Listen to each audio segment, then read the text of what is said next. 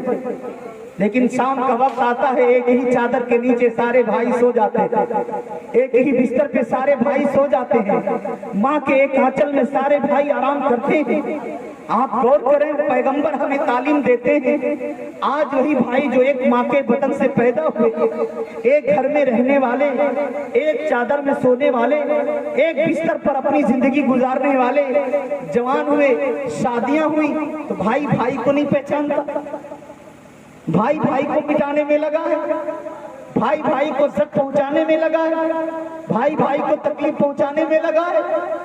اللہ اکبر۔ ہمارے پیغمبر جب حضرت حلیمہ دائی لے کر گئی تھی دودھ پلانے کے لیے تو اس وقت حضرت آمنہ کا ایک اور بیٹا تھا جس کا نام عبداللہ تھا، وہ بھی دودھ پینے کے عالم میں تھے، وہ بھی دودھ پی رہے تھے اور نبی کو بھی حضرت حلیمہ دودھ پلا رہی ہے۔ تو میرے آقا صرف ایک پستان سے دودھ پیتے تھے، دوسرے سے نہیں پیتے تھے، دوسرے سے نہیں پیتے تھے۔ آخر آقا نے ایسا کیوں کیا؟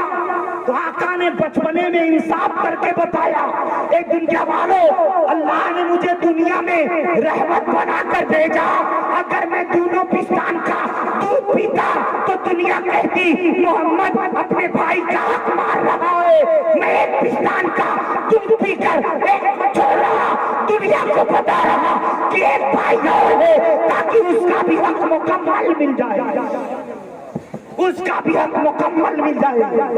آج وہ غدار کیسے ہیں جو اپنے ملک کے بھی غدار ہیں، اپنے دین کے بھی غدار ہیں۔ غدار کہتے ہیں جو پیغمبر کا ماننے والا آتنکوادی ہے، پیغمبر کی تعلیم دہشت کی تعلیم دیتی ہے۔ میں ببانگ دوحل اعلان کرتا ہوں، ببانگ دوحل دنیا کو بتاتا ہوں، ارے جو پیغمبر پیدا ہوتے ہی اپنے بھائی کے حق کا خیال کر رہا ہے، اس پیغمبر کی تعلیم کبھی آتنکی تعلیم نہیں ہو سکتی ہے، اس پیغمبر کا بیان کبھی دہشت گردی کا بیان نہیں ہو سکتا ہے، اس پیغمبر کے سندھات کبھی غلط نہیں ہو سکتے، اس پیغمبر کا بیان کبھی غلط نہیں ہو سکتا۔ میں تو سینہ ٹھوک کے کہتا ہوں اجی وہی پیغمبر آیا تبھی تو عورتوں کی عزت تب دی گئی، وہی پیغمبر آیا تبھی تو لڑکیوں کو وقار ملا، وہی پیغمبر آیا تبھی تو ماؤں کی عظمت ملی، وہی پیغمبر آیا تبھی تو باپ کے مرتبے کو لوگ سمجھنے لگے. وہی پیغمبر آیا تب سے انسان آپس میں محبت کرنے لگے. ورنہ یہی انسان کو کھانے کے لیے تیار تھا, یہی انسان کو مٹانے کے لیے تیار تھا.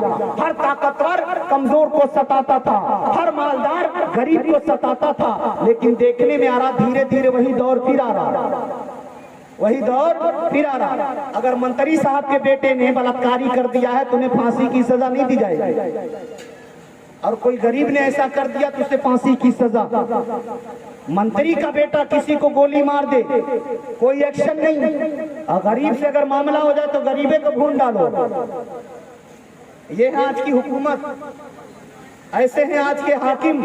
اللہ غارت کرے ایسے حاکموں کو, نیست و نابود کرے جو صحیح طریقے سے عدل و انصاف قائم نہیں کر پاتا, جو صحیح طریقے سے عدل و انصاف نہیں کر پاتے. اللہ تعالیٰ ایسے حاکموں کو اس زمین سے, دنیا سے ان کو مٹا دے جو صحیح طریقے سے فیصلہ نہیں کر پاتے ہیں, صحیح طریقے سے عدل و انصاف نہیں کر پاتے. انصاف کا اگر پاٹ پڑھنا ہے تو ہمارے پیغمبر سے پڑھا جائے, محبت کا پاٹ پڑھنا تو ہمارے پیغمبر سے پڑھا جائے. ہمارے پیغمبر سے بہتر نہ کوئی محبت کی بات بتا سکتا ہے نہ پیار کی بات بتا سکتا ہے. اجی ہمارے پیغمبر تو محبت کی وہ بات بتاتے ہیں, آپ اندازہ لگائیں ہمارے پیغمبر نے کیا بات بتائی ہے. پیغمبر نے, صحابہ بیٹھے ہوئے تھے اور آقا تقریر کر رہے تھے, بیان کر رہے تھے. ہمارے نبی فرماتے میرے صحابہ, اگر آپ کے گھر میں چڑیا گھونسلہ لگا دے, چڑیا گھونسلہ لگا دے اور اس گھونسلے میں انڈے دے دے, انڈے سے بچے باہر آ جائے اور وہ چڑیے کا گھونسلہ آپ کے بیڈ کے اوپر ہو, جہاں آپ سوتے اس کے اوپر ہو, اور وہاں سے گندگی آپ کے بیڈ پہ گر رہی ہو,